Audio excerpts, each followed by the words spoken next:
Oi, gente, começa agora mais um programa Gilson Marques, o nosso podcast, e é um prazer tê-lo na audiência aqui na nossa JD Rádio Web de Hortolândia. E hoje eu recebo um convidado ilustre, mineiro, né, que veio para Hortolândia, para o estado de São Paulo, com sonhos, e é um grande lutador pela cidade de Hortolândia. Eu estou falando de Carlos Augusto César. Ele é conhecido como Cafu e ele nos dá a honra hoje de contar um pouco da sua história e também do seu trabalho na atual administração. Cafu, que prazer tê-lo aqui no programa, tudo bem? Tudo bem, Gilson, o prazer é todo meu estar aqui falando com você, com seus ouvintes do Jornal Diferente, da Rádio Web. É um prazer muito grande estar aqui conversando com vocês e poder falar um pouquinho das coisas da cidade, da nossa vida. Então é muito importante isso e para mim é uma honra e um prazer estar aqui com você, Gilson. Cafu, mineiro é Ponte Nova, que é a sua cidade, é isso? Eu nasci em Ponte Nova, Minas Gerais, né? É uma cidade mineira. Na verdade, eu nasci num distrito de Ponte Nova, né? Que se chama Ana Florência, era uma usina de cana, né? Então, o meu pai trabalhava nessa usina, meus avós, tudo, né? E depois meu pai veio para São Paulo, né? Veio se empregar aqui e passou 6 meses, nós viemos. Cheguei em São Paulo com 5 anos de idade. Já vai fazer 56 anos. Eu vou fazer 61, então cheguei com 5 anos de idade na cidade de Rio Grande da Serra, fiquei lá até os meus 35 anos, depois morei em Mauá e já fazem 11 anos que estou aqui em Hortolândia. Quer dizer, é um mineiro mais paulista praticamente, né? Muito mais paulista que mineiro, né? Que mineiro. Você não se lembra dessa chegada sua com 5 anos? Você lembra? Lembro. Eu me lembro de alguma coisa com 6 anos. Raramente coisas, mas tem coisas pontuais que marcam a vida da gente, né? Certo. Então eu lembro que assim, quando nós chegamos em Rio Grande, né? Minha mãe chorou muito, né? Porque tinha saído de Minas, de perto dos pais, né? Das irmãs e tal, para vir para São Paulo. E Rio Grande era um frio, cara. Nós chegamos em julho, né? Certo. Em julho, nessa época, só que lá era muito frio, né? Cidade do ABC, é próximo da Baixada Santista, né? Então, quer dizer, era um frio, cara, uma neblina que você não enxergava. Daqui onde você está, não se enxergava. Pra você ter uma ideia. Então, minha mãe chorava muito, né? Tinha saído de uma cidade que não era tão frio assim, de perto dos pais. Então, eu lembro muito que minha mãe chorava e queria voltar embora, né? Mas acabamos ficando e daí nós seguimos, cada um foi seguindo sua vida, né? Sim. Eu e meus irmãos, nós somos em 4 irmãos, né? Eu e mais 3, né? Só homem. Então, quer dizer, minha mãe é uma guerreira. Verdade. Minha mãe teve que cuidar de 5 homens, do meu pai e mais 4 filhos. A sua mãe ainda é viva, né? Minha mãe é viva, graças a Deus, tem 82 anos. Dona Maria da Luz, meu espelho, meu exemplo de vida. Meu pai, eu perdi meu pai, já vai fazer fez 33 anos agora, né? Meu pai morreu com 50 anos de idade. Novo. Meu pai teve um câncer, né? Morreu com 50 anos. Eu já estou com 61, já vivi mais que meu pai. Certo. A sua chegada aqui em São Paulo, 5 anos, novo, mas o primeiro emprego? Meu primeiro emprego foi com 12 anos de idade. Foi num restaurante que abriu do lado da minha casa, porque em frente à minha casa, na época, lá em Rio Grande, veio uma empresa que se chamava Poloni. Era uma empresa de São Caetano que mudou para Rio Grande da Serra. Certo. Então ela foi inaugurada em 75. Eu tinha 12 para 13 anos de idade. Aí eu fui trabalhar para preparar os lanches. Então eu entrava às 6 horas da manhã, porque os ônibus começavam a chegar às 6h15, 6h20. Então eu preparava os pãozinhos. Naquela época não tinha esse negócio de misto quente, nada disso. Então era pão com mortadela, né? Era presunto, queijo, pão com manteiga. Então já deixava tudo separado. O pessoal pegava a ficha no caixa, me entregava e eu entregava os pãozinhos para aquele pessoal. Aí depois ia lavar os copos, depois que o pessoal ia, e trabalhava até 12h30, mais ou menos, 1h, porque eu entrava depois na escola 2 horas da tarde. Naquela época era 5 horas de aula, né? Você entrava 2 horas, saía 7 da noite. Certo. Né? O pessoal que entrava às 7h30 saía às 11h30 da noite, né? Aí com 14 anos eu fiz o Senai, porque naquela época você fazia uma prova na empresa, era a Constanta Eletrotécnica S.A., que é do Grupo Philips. Eu prestei a prova na empresa e saiu um número ali. Aí esse pessoal ia para o Senai e era um número menor. Então era 10 vagas na empresa para passar no Senai. Eu passei em terceiro lugar. E você já ficava empregado, né? Você já fazia o Senai já empregado. Fiz 2 anos de Senai e minha vida foi construída muito também na igreja, né? Porque minha mãe é aquelas beatas, né? Da igreja. Então eu fui coroinha da igreja, né? Eu fui catecista, né? Dei curso de catecismo na igreja. Depois eu fui para o Senai com 14 anos, com 16 anos, em 78, 79, né? Aquela época das greves do ABC e tal. Aí eu fui para a JOC, né? Que era a Juventude Operária Católica, que a gente ajudava as famílias que iam ficando desempregadas, tal, né? Recolhendo cesta, preparando cesta básica, ajudando. E aí veio a minha militância, né? Então minha militância veio da igreja, veio da Juventude Operária Católica. Depois eu fui para o sindicato, né? Fui para uma empresa petroquímica. Né? E aí depois fui para o sindicato, fui cipeiro, fui comissão de fábrica, depois fui para a direção do sindicato, e aí que foi seguindo a minha militância e minha vida política. Mas até chegar a Hortolândia, o teu caminho foi longo de muita luta e de muito trabalho, né, Catu? Sim, eu militei no movimento sindical, militei na Confederação Nacional dos Químicos, inclusive o Rui Costa, que foi governador da Bahia, que hoje é o ministro da Casa Civil, o Jacques Wagner, que é senador, né? Tudo foram dirigentes sindicais comigo na Confederação Nacional dos Químicos, né? Trabalhamos juntos, né? Na Confederação Nacional dos Químicos, era dirigente nacional dos químicos da CUT, né?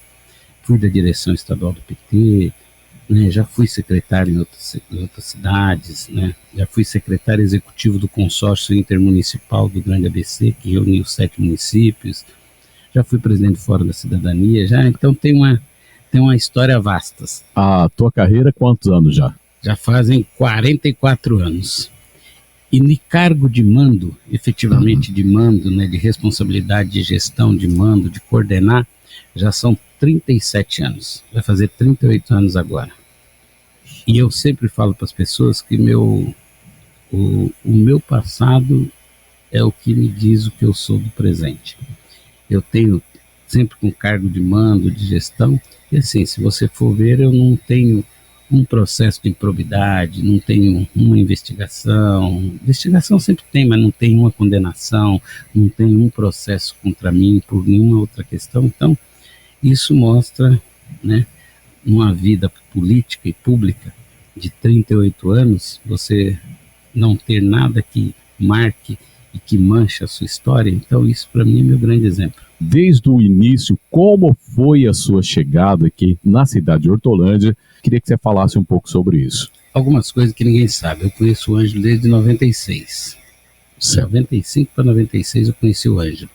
Quando o Ângelo foi candidato a vice pelo PT com o PSDB, com o Padovani, em 96, eu era da executiva estadual do PT.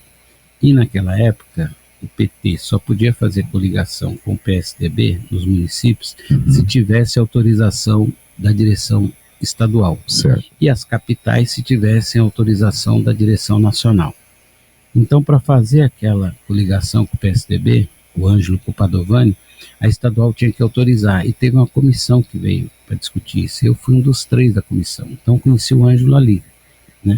E o meu parecer era contrário àquela coligação. Eu falava para o Ângelo e falei para o pessoal, o PSDB vai usar vocês aí para ganhar a eleição, depois de menos de um ano no máximo eles dispensam vocês. Certo. Eu não errei, que com 10 meses já teve o rompimento. Ganharam a eleição e tal.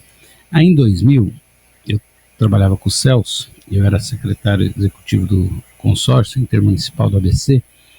Aí o Ângelo foi ser candidato a prefeito. Eu vim, organizei em várias cidades que o Celso queria ajudar tal, na época. E aqui em Hortolândia, né? Eu falei, dá pra gente fazer uma boa campanha com o Ângelo, fazer o Ângelo ser conhecido, até para ele poder galgar lá na frente. Eu acho muito difícil ganhar, porque tinham aprovado a reeleição naquele ano, em 98, que o Fernando Henrique se reelegeu. E aí tinha muito aquilo, né? Ninguém queria, era a primeira vez de reeleição, era muito difícil você querer mudar um governo. Não que o governo do Padovani fosse uma excelência de governo, mas também não era um governo ruim, era um governo razoavelmente bem avaliado, né? Era um governo que tinha uma avaliação razoável. Então, o Ângelo foi candidato, né? Trouxe na época uma pessoa para ficar aqui com o Ângelo, né? Ajudar na organização, que eu não dava para ficar. Aí em 2004, quando o Ângelo foi candidato a prefeito, eu lembro até hoje, o Ângelo falou, vem lá coordenar minha campanha. Eu não dava para vir coordenar a campanha dele.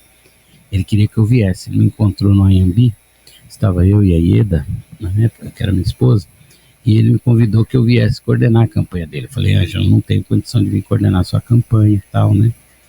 Aí quando ele ganhou, chegou em 2005, ele me chamou também para o governo. Eu não tinha como vir. Eu trabalhava com o Zé Dirceu na época, e tinha aquela questão do mensalão do Zé e tal. Falei, Ângelo, não posso deixar o Zé nesse momento e tal.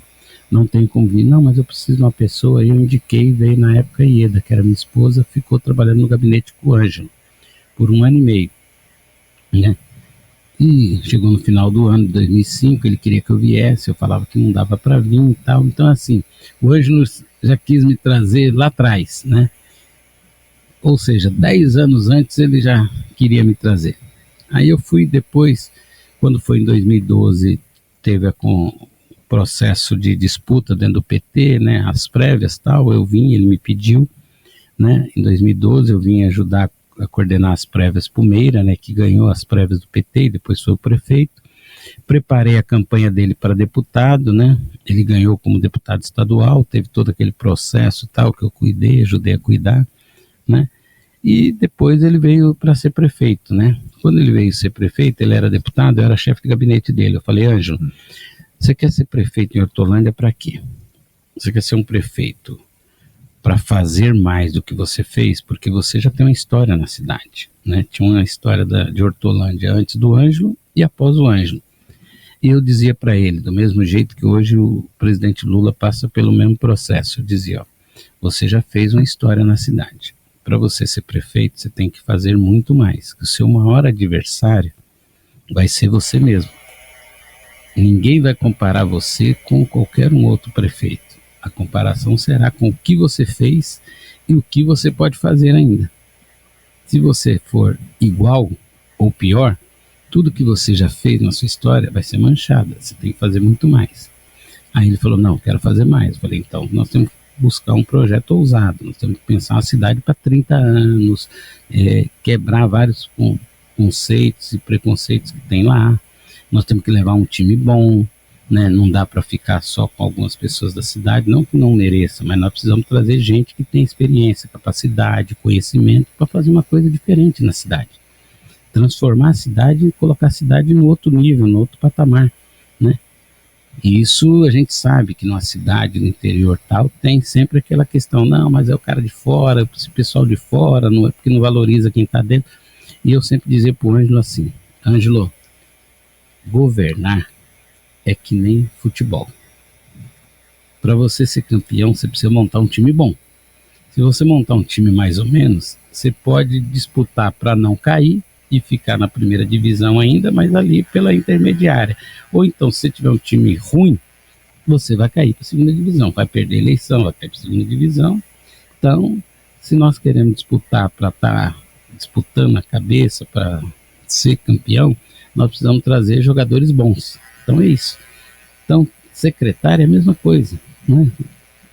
O prefeito é um treinador, ele tem que montar o seu time. Agora, se você não montar um time com pessoas capacitadas, com bons jogadores, como é que o Real Madrid chega? Como é que o Barcelona chega? Como é que o Manchester chega? E os caras vão atrás do Messi, do Neymar, do Cristiano Ronaldo, vão atrás das feras. Então foi isso que eu falei para ele. Ele falou, então vamos. E aí nós montamos um time que foi um time que tá, a grande parte ainda está aqui até hoje, e que montou o processo e o projeto de mudança da cidade. Cafu, na questão da morte do Perugini e também essa transição que hoje o Zezé Gomes vem desempenhando um papel importante, que é a sequência desse trabalho que você falou aqui pra gente. Sim, eu acho que eu separo isso em 3 pontos. Certo. Primeiro foi a construção do governo com o Ângelo, e essa construção do governo também passa pela escolha do vice. Certo. Né? E a escolha do Zezé, e eu participei muito disso, juntamente com o Júnior, né? Nós dois efetivamente discutimos a questão que seria o vice com o Ângelo. Eu acho que nós acertamos e bem. Né? Deus nos abençoou e acertamos na escolha do vice quando nós trouxemos o Zezé de vice. Né? E a prova está aí hoje. O tempo mostra e mostrou que nós acertamos na escolha do vice. Segundo, nós acertamos na escolha de alguns dos secretários principais na época também para vir e ajudar esse processo de transformação, esse planejamento que nós construímos. O Júnior foi um dos que também ajudou muito e é importante nesse processo. Né? Então, foi. E o terceiro, nós tínhamos o Ângelo, que era assim, o Ângelo tinha um carisma, tinha uma credibilidade ímpar, né? Não só na cidade, na região, no estado. Nós estávamos preparando o Ângelo para um voo maiores, né? Se Deus não tivesse levado, talvez hoje o Ângelo estaria aí ou como vice-governador do estado, ou como ministro, né? Não estaria aqui como prefeito. Eu acho que o Zezé já seria o prefeito de qualquer jeito se o Ângelo não tivesse morrido, porque tinha um projeto de chegar em 2023, que seria agora, ele ir para uns voos maiores e o Zezé assumiria os outros 2 anos, né? E o projeto continuaria. E nós não erramos nisso, em confiar no Zezé, porque o Ângelo foi antes e o projeto continuou. Eu acho que a perda do Ângelo, ela não é só sentida por Hortolândia. A perda do Ângelo, como nós perdemos o Celso lá atrás, como nós já perdemos outros grandes atores políticos, ela é sentida estadualmente, nacionalmente, né? Porque era um agente político ímpar. Ele tinha um carisma, ele tinha uma credibilidade, ele tinha um senso e uma sensibilidade muito afinada, né? O Ângelo conseguia ver coisas muitas vezes que a gente não via, né? Até porque muitas vezes a gente no pragmatismo, mas o Ângelo tinha uma sensibilidade assim muito rara, que pouca gente tem, né? Então eu acho que isso é uma coisa que nós perdemos muito, né? Não é só a Hortolândia perdeu, o estado perdeu, o país perdeu.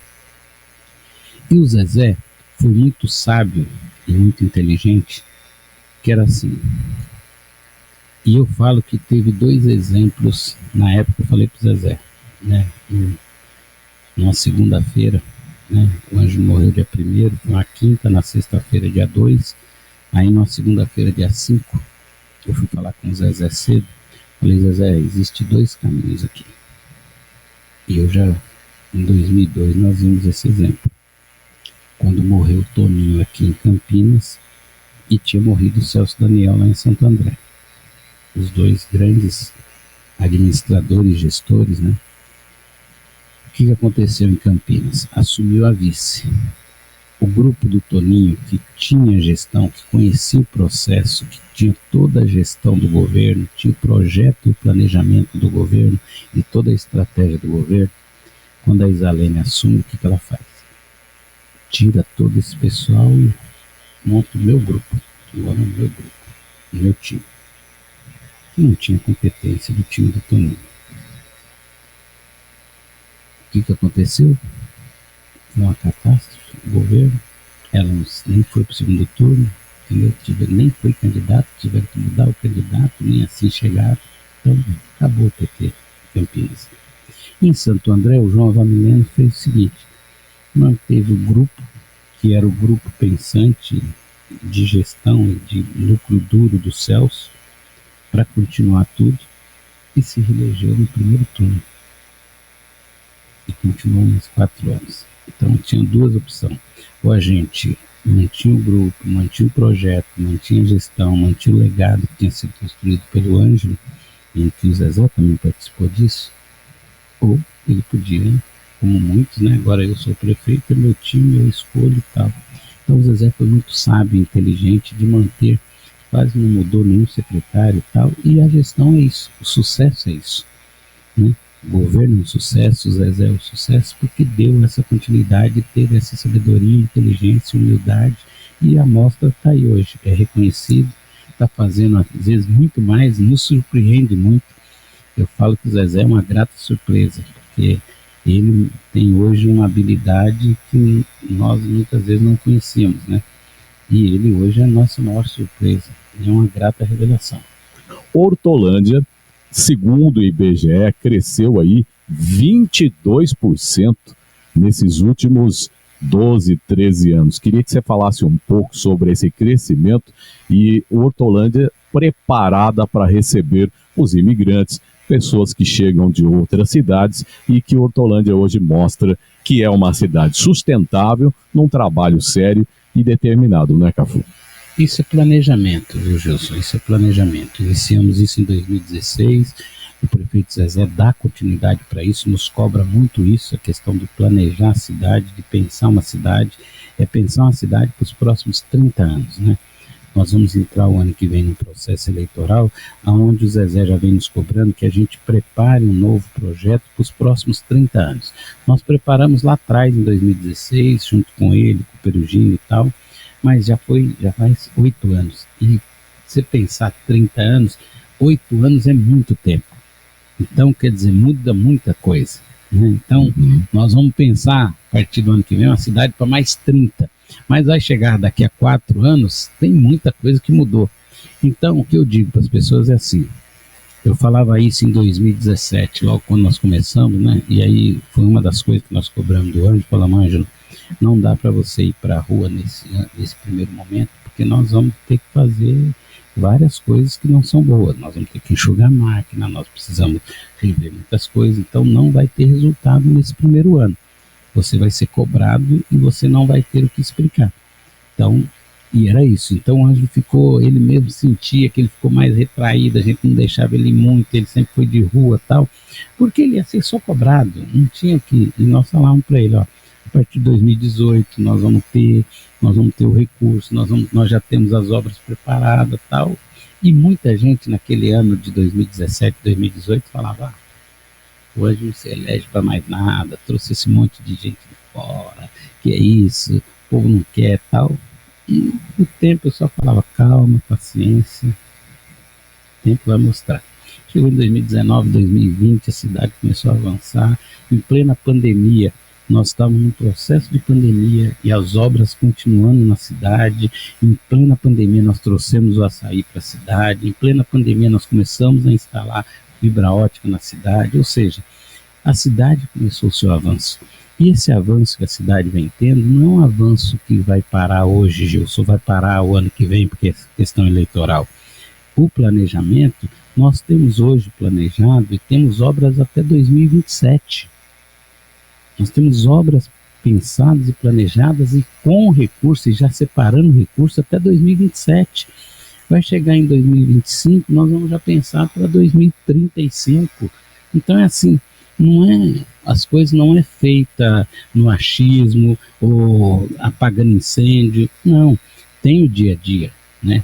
Tudo bem, tem o dia a dia, tem as coisas que acontecem, mas existe um planejamento, existe um plano de governo, existe um planejamento, existe uma estratégia, existe um pensar dessa cidade para que seja isso. Não dá para você ficar recebendo a cidade crescendo e ela não ter um planejamento, ela não ser pensada para esse crescimento.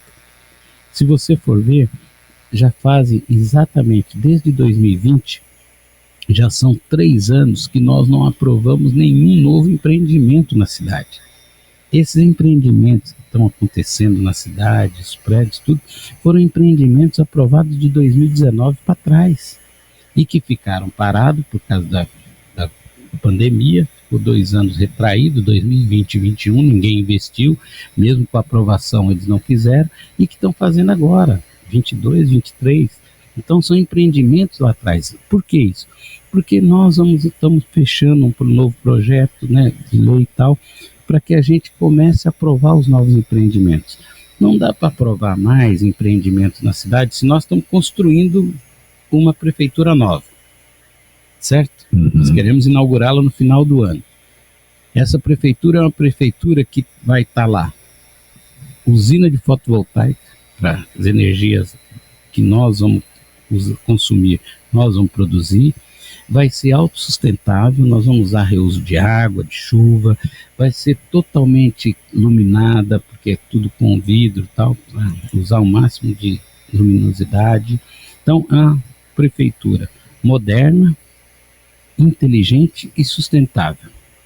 Como é que você vai começar a aprovar prédios que não tenham essas características, que não seja um prédio moderno, inteligente, sustentável, que tenha a questão da energia solar, que tenha a questão da sustentabilidade do reuso de água? Então não dá para você aprovar condomínios ou prédios que não tenham isso. Então é uma das coisas. Segundo, aonde estamos colocando esses novos prédios? Tem estrutura suficiente? Nós temos creche ali, nós temos UBS ali, nós temos condição. Então, a rodovia, a via, a avenida, como é que vai ficar? Então, são essas coisas que nós estamos pensando. Quando nós estamos abrindo aí novas avenidas, novas vias, tal, tudo com mão dupla, porque nós sabemos aonde vai o desenvolvimento da cidade. Então, tem que estar preparada, tem que estar estruturada para isso. Então, não é no achismo, né? Então, essas coisas estão sendo pensadas para a cidade. Quando nós fizemos e acertamos com o Estado a continuidade do corredor metropolitano, porque quando nós assumimos falava que a Ponte Estaiada levava nada a lugar nenhum. Hoje é o cartão postal da cidade e mostra que levou o desenvolvimento para a região do Novo Ângulo, Nova América, tudo ali, os Marezinhos, levou o desenvolvimento para lá. A Ponte Estaiada fez isso. E quando nós construímos e falamos para o Estado, faz um terminal aqui, os caras falavam, mas aqui para quê? E todo mundo que passava falava, para que esse terminal aqui? Você olhava de um lado, você passa a Ponte Estaiada, já tem um terminal. Você olha para um lado, não tem nada. Você olha para o outro lado, não tem coisa nenhuma. Mas nós já sabíamos que ali nós íamos construir o paço municipal. E estão construindo. E para construir o paço, precisa o terminal, o ônibus precisa parar ali, para as pessoas terem acesso mais rápido ao paço. Então, desenvolvimento. Agora vai ter um passo ali. Você concorda que ali vai ter um desenvolvimento grande? Exato. Quando nós estamos indo para o outro lado, na Sabina Batista, antiga Estrada da Granja, já abrimos um pedaço dela, vamos continuar o outro, está duplicada, tal, porque nós sabemos o que nós vamos fazer ali. Quando você desce a Panaína, estamos agora ali no túnel, ampliando o túnel, né, para poder passar carro, tem que ser mais, afundar, porque a altura do caminhão, ônibus que vai passar ali, nós vamos chegar lá em cima, chega no corredor, nós vamos cortar ali, já começa agora, esse mês que vem vai cortar ali. Por quê? Porque para ter a entrada do paço dos dois lados. Então você vai ligar ali para Sabina Batista, você vai sair do corredor para Sabina Batista. Agora, mais do que isso, nós vamos sair da Sabina, com os novos recursos que nós estamos trazendo, nós vamos levar até o Nova Europa. Então a pessoa do Nova Europa, que hoje demora 20 minutos para chegar ao centro, vai chegar em 5 minutos, porque vai pegar um corredor que ele vai cruzar o corredor metropolitano, vai cruzar a Sabina Batista, vai cair na Panaína e está no Mário Covas. Em 5 minutos, 8 minutos, coisa que ele demorava 25, 30 minutos. Então isso é pensar a cidade. Isso é olhar o desenvolvimento da cidade. Então é isso que a nossa gestão faz, é isso que esse governo faz e que o Zezé hoje está à frente e nos cobra isso. Agora, existe uma outra coisa que o Zezé nos cobra e que vem nos cobrando muito para o próximo governo, que é o quê? As obras estão aí, todo mundo está vendo, então todo mundo sabe o desenvolvimento da cidade com as obras, com tudo que está sendo construído. Agora, nós precisamos pensar agora a questão de cuidar do povo. Como é que nós incluímos a sociedade, principalmente aqueles mais carentes, a parte mais carente da cidade, as pessoas que estão hoje meio excluídas, como é que nós incluímos nesse processo? Porque senão você vai ter uma cidade inteligente, uma cidade sustentável, uma cidade planejada para o futuro, mas as pessoas excluídas. Então nós precisamos também agora olhar para essas pessoas, incluir essas pessoas, preparar essas pessoas para a cidade. Por quê? Se você olhar Hortolândia 10, 15 anos atrás, nós estávamos falando aqui de 60 mil pessoas. Se buscar aqui 12 anos atrás, a eleição 12 anos atrás era 40, 60 mil eleitores. Hoje nós estamos com 180. Hoje nós já temos 180 mil eleitores. Está arriscado ainda para o ano que vem nós já temos 2 turnos aqui, passar de 200. Puxa vida, hein? E aí? Nós temos 250, 260, quando fez o censo, hoje já tem 260 pessoas morando aqui. E isso porque nós não aprovamos novos empreendimentos. Agora, na hora que os que estão sendo construídos já estiverem aqui consolidados, são mais famílias vindo para cá, são mais pessoas vindo para a cidade. Agora, As pessoas que estão vindo hoje para a cidade estão vindo num outro nível, num outro patamar. Então ninguém vai lembrar que o Amanda, você pisava no barro, que a estrada da Granja era de barro, como o Zezé falou aquele dia. Isso aí não lembra mais, porque a parcela da população que viveu esse período de Hortolândia, hoje é 30%, 40% no máximo da população. Mais da metade já começou a ver essa cidade desenvolvendo e vai cobrar daqui para frente. O nosso grau, hoje, nós temos uma prefeitura e um governo de grau de excelência. O nosso maior adversário somos nós mesmos. Porque se nós não mantivermos esse nível, então é aquilo.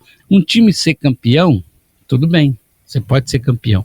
Mas e o ano seguinte? Como é que você mantém aquele nível de competitividade para continuar sendo campeão? É sempre mais difícil. Então nós estamos nesse nível. O nosso maior adversário somos nós mesmos. Nós temos que cada dia mais nos cobrarmos mais, cada dia mais olhar com mais cuidado aquilo que estamos fazendo e cada dia mais buscar ser melhor.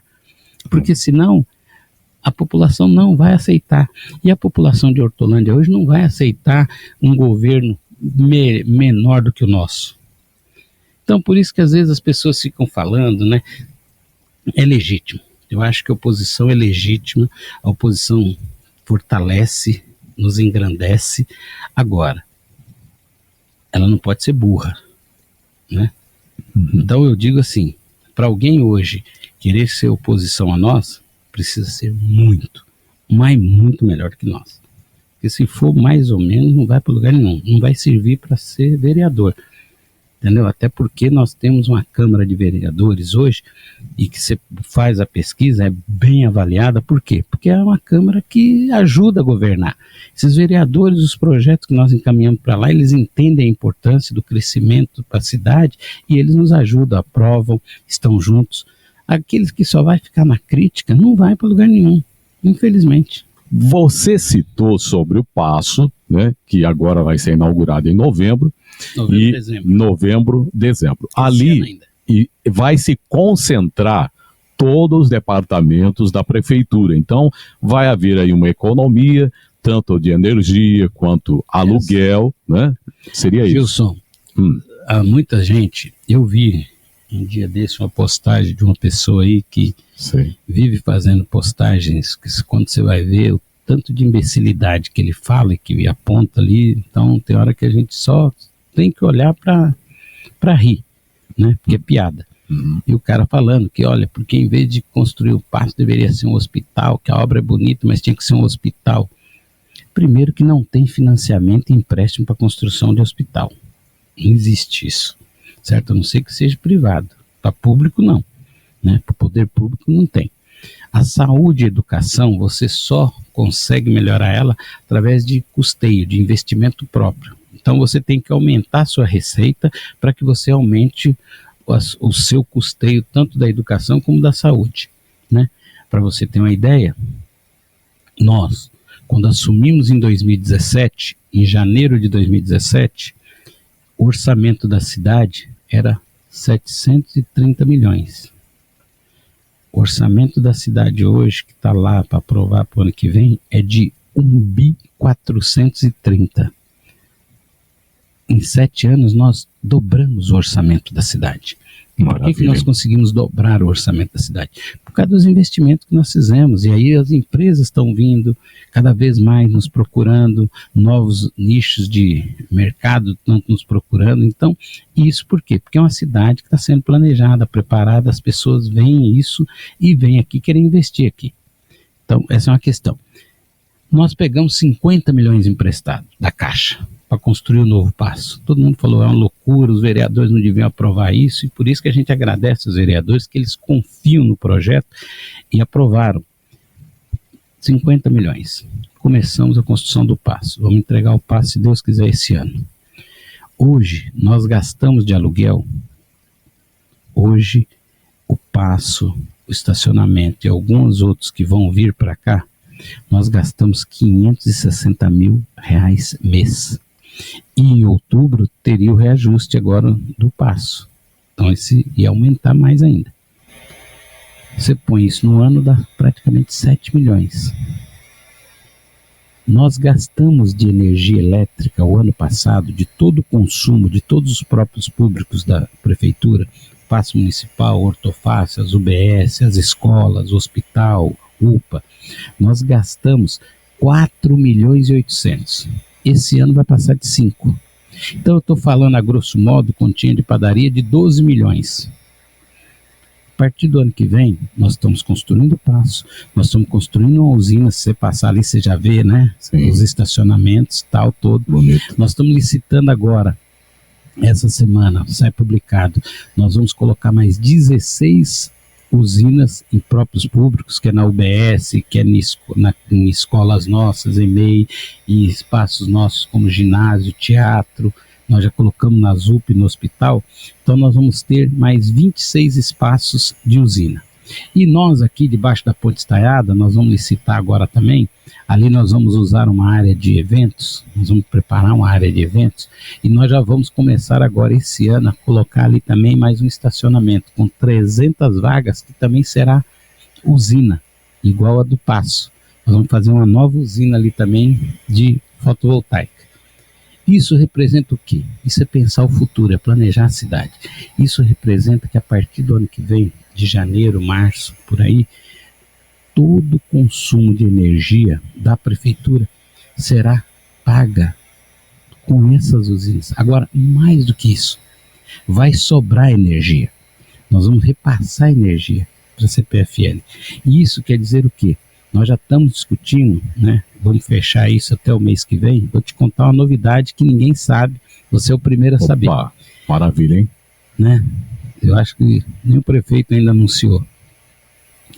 Nós vamos, com tudo isso, a partir do ano que vem, e aí nós temos que mandar para a Câmara esse ano ainda, porque senão ano que vem nós não podemos fazer, porque vão falar que é ano eleitoral, nós vamos mandar uma diminuição da CIP, da taxa de cobrança de energia elétrica que os moradores pagam hoje, nós vamos diminuir esse valor. Por quê? Porque nós vamos produzir a nossa energia, nós vamos pagar a nossa energia com aquilo que nós produzimos e ainda vamos vender para a CPFL. Então nós temos condição de abaixar o valor da taxa do morador. Agora, isso não é politicagem, isso é planejamento, isso é pensar o futuro da cidade. E nós vamos ter isso. Em todos esses espaços que nós vamos ter as usinas, nós também vamos ter ali a parte para engatar e para você fazer o carregamento dos carros híbridos. Tanto no Paço, embaixo de cada cabine daquela vai ter um carregador. Nos espaços que nós vamos colocar, nos 26 espaços da cidade, também vão ter. Por quê? Porque nós já estamos chamando algumas empresas para discutir a partir do ano que vem, que nós temos carro alugado, trocar nossa frota, de colocar carros elétricos, porque aí nós vamos economizar também naquilo que nós gastamos de combustível, porque a gente faz uma previsão no ano e chega na metade do ano, em outubro, nós temos que fazer um aditivo, porque a gasolina uma hora aumenta e tal, e você não tem, o dinheiro que você previu não dá. Então nós vamos fazer o quê? Nós vamos economizar também no recurso do combustível, nós vamos melhorar a sustentabilidade da cidade, porque nós vamos ter carros híbridos. Ou seja, isso é pensar uma cidade para o futuro, isso é uma cidade inteligente, e isso é planejamento, isso é gestão. Então é esse debate que eu quero fazer com qualquer outra pessoa. É nesse sentido que o prefeito Zezé pode fazer o debate. Não é no oba-oba, no achismo, tem que fazer isso, tem que fazer aquilo. Não, fazer com qual dinheiro, com qual recurso, com qual resultado isso vai te dar daqui a 10, 20 anos. Hortolândia também participou, agora há pouco tempo, do Congresso Internacional de Mobilidade Urbana. Queria que você falasse um pouco sobre isso também. Então, foi o secretário Atílio, que é um dos grandes secretários. O Atílio tem um reconhecimento nacional como secretário de mobilidade. Olha o secretário que Hortolândia tem de mobilidade. Maravilha, hein? E quando ele chegou, todo mundo batia. Não, só está fazendo a questão de multa, só colocando radar, isso e aquilo. As pessoas não veem a diminuição que nós tivemos na questão de morte do trânsito hoje nessa cidade. As pessoas não entendem que hoje, que todos os nossos radares, ele tem o Detecta. E hoje, com a central de monitoramento que nós temos, no último mês agora de junho, 4 carros que foram roubados nessa cidade, demorou 20 minutos, já foram localizados. Puxa vida, hein? Porque, rápido, hein? Porque tem a nossa central as câmeras, de monitoramento, as câmeras, o carro passa ali, já é detectado, então a guarda agiu rápido. Então, nós temos hoje uma cidade que tem 46 quilômetros de ciclovia, nós vamos chegar a 100. Não é ciclofaixa que nem muita cidade que tem por aí, que pinta o asfalto, depois põe o cone, você só pode andar ali num dia da semana, pega o domingo, para durante a parte da manhã até tal horário. Não, Hortolândia tem ciclovias, a pessoa pode andar todo dia, toda hora, com segurança, com tranquilidade, entendeu? Com iluminação de LED, se quiser andar à noite, com segurança. Então, esse é o diferencial. Todas as nossas avenidas, é colocado ciclovia, é colocado faixa para caminhada. Então, essa é a nova cidade. E isso é muito da responsabilidade do Atílio, que é o nosso secretário de mobilidade, que ele tem reconhecimento nacional. Tem muitos governos que querem o Atílio. Não é para município, não, é para governo de estado, é para o Brasil. E nós conseguimos segurar uma pessoa dessa aqui. Porque ele acredita no projeto, ele acredita na cidade que nós queremos preparar de modelo para o país. Hortolândia é uma cidade que nós sonhamos e queremos ela sendo o modelo para o país e o modelo para o mundo. E quando nós vamos para a Europa e somos reconhecidos, aquilo que nós estamos fazendo aqui, quando agora, em outubro, o prefeito Zezé e a secretária Eliane vão para os Estados Unidos, para Washington, para apresentar o que nós fizemos reconhecidamente, a cidade que mais plantou árvore nos últimos 5 anos. E tudo que nós temos plantado é tudo catalogado, é tudo monitorado, entendeu? E daqui, por quê? Porque nós queremos fazer essa transformação da cidade, mas queremos olhar a questão ambiental. Então, daqui a 10 anos, nós sabemos que essas árvores vão estar grandes, que nós vamos ter condição de respirar melhor, entendeu? Vamos ter não só uma cidade bonita, mas uma cidade sustentável, que se respire bem. Esse é o que nós queremos para a cidade de Hortolândia. Esse é um projeto para os próximos 30 anos. Então, esse é o diferente do que é esse governo, do que foi qualquer outro governo, mesmo com os outros 8 anos do Ângelo, que se começou, e se ele tivesse vivo, esse projeto começou com ele, essa era a diferença.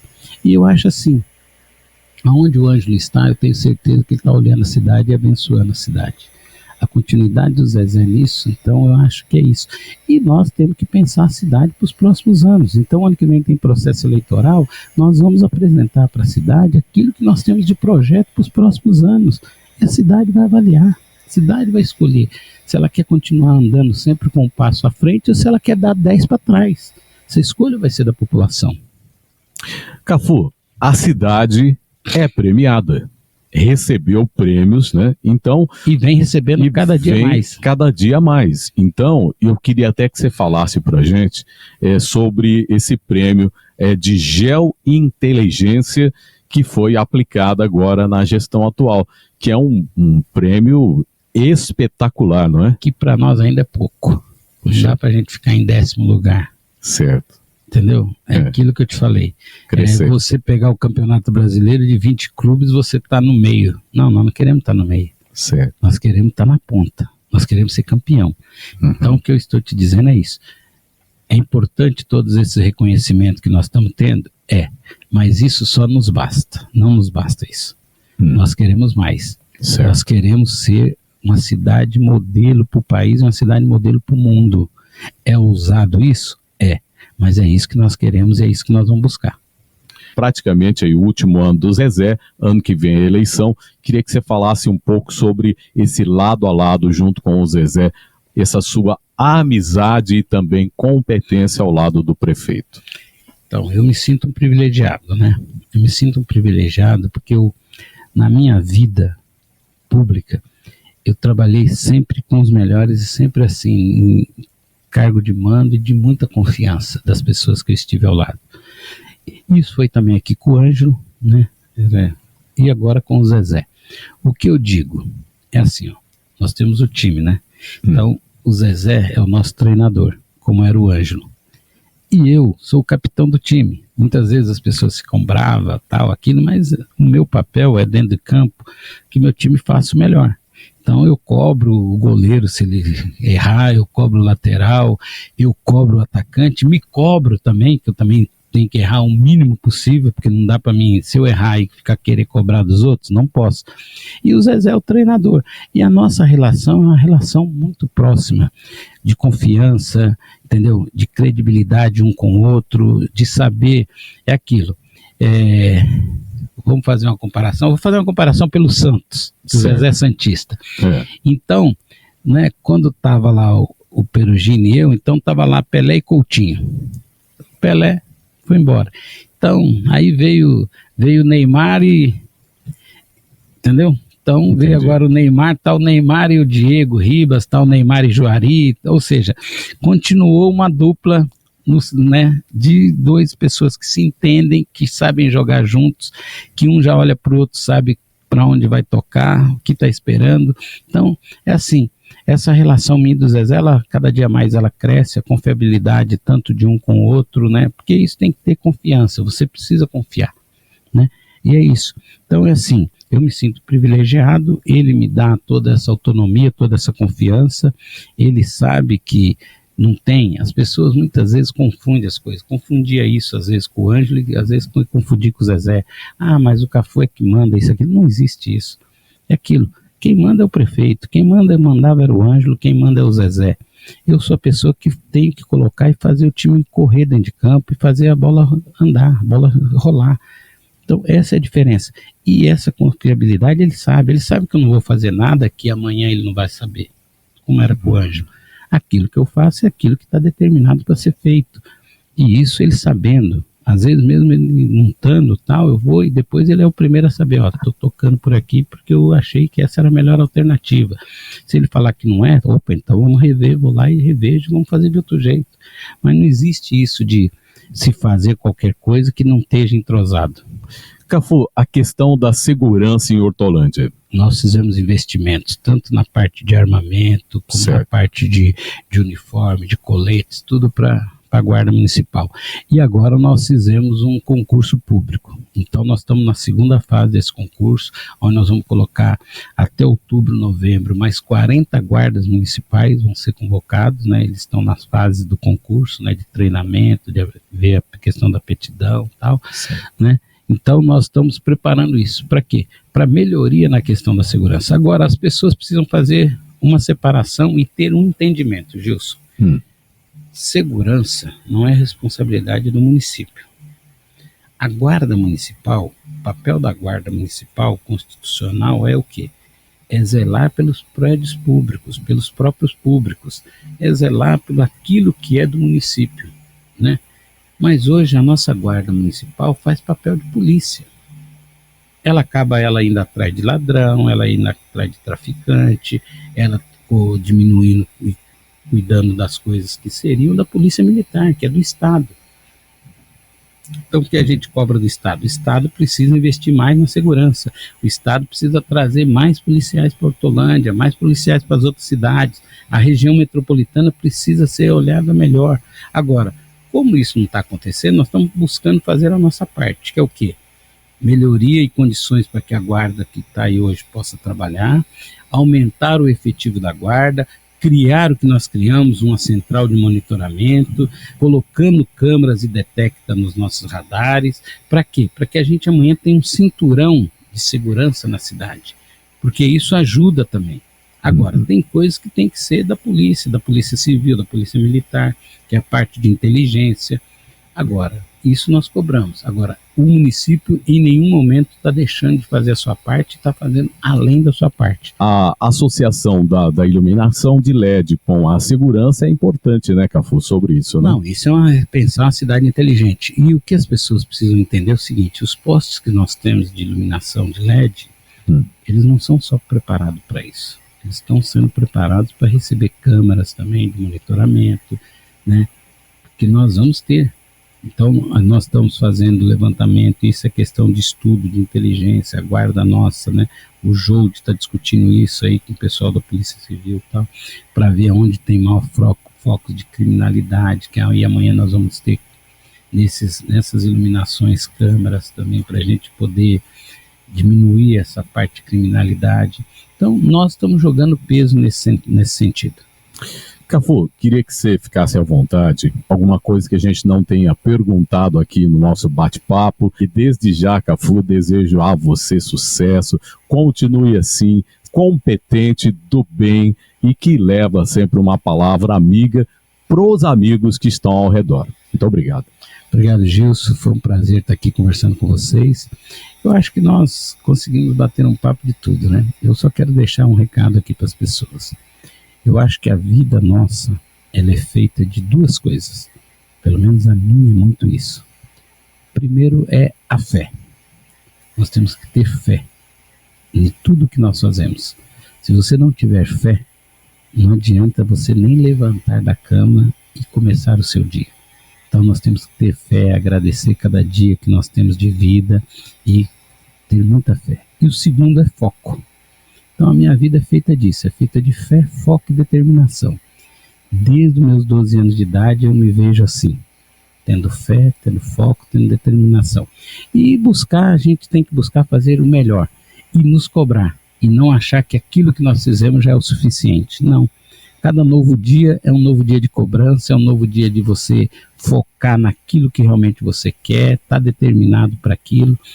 A gente sabe que tem dias que a vida nossa nos prega as coisas que é desagradáveis, mas se você mantiver a fé, você vai conseguir superar tudo isso. Então esse é o recado que eu deixo sempre para as pessoas. Tenha fé, tenha foco, tenha determinação e acredite cada dia mais em você, confie cada dia mais em Deus e tenha certeza que o resultado vai vir. Obrigado, Gilson. Obrigado a todos aqueles que nos assistiram, que perderam esse tempo aí nos assistindo. Quero deixar um abraço carinhoso para todos e dizer para você que esperamos voltar em novas oportunidades. Tá bom, Gilson? Será um prazer, viu? Obrigado. E assim a gente encerra o nosso podcast e hoje com ele, Cafu César, secretário de governo aqui da cidade de Hortolândia. Um grande abraço e até a próxima, se Deus quiser.